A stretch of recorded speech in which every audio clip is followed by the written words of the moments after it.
श्रीमंदिर परिक्रमा प्रकल्प लोकार्पण ପାଇଁ बड़ दाण्डरे चित्रकला शिविर ओडिशा साहित्य संस्कृति विभाग और ओडिशा ललित कला एकाडेमी आनुकूल्य चित्रकला शिविर अनुष्ठित होइछि। श्रीमंदिर मुख्य प्रशासक रंजन कुमार दास और जिलापाल समर्थ वर्मा स्वागत करिसेंति। आंतर्जातिक बालुका शिल्पी पद्मश्री सुदर्शन पट्टनायक उपस्थित थिले।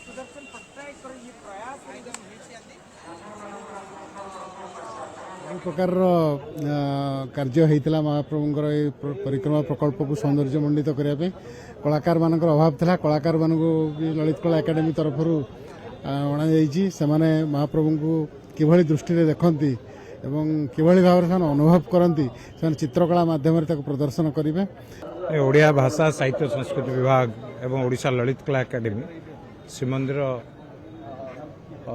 प्रशासन सहयोग एवं जिला प्रशासन सहयोग आमर गोटे दिन शिविर करा जाउची जो थे कि ओडिशार रिनाउंड आर्टिस्ट माने पार्टिसिपेट कर लाइवली महाप्रभुंकर जो दृश्य जो परिक्रमा प्रकल्प दृश्य ताकू अंकित करेंगे एवं तांको तुली माध्यम से आमे समस्त उत्साहित श्रीमंदिर परिक्रमा प्रकल्पर जो कलर अच्छी ताकू से रिक्रिएट करेंगे और काली ये सबको प्रदर्शन करा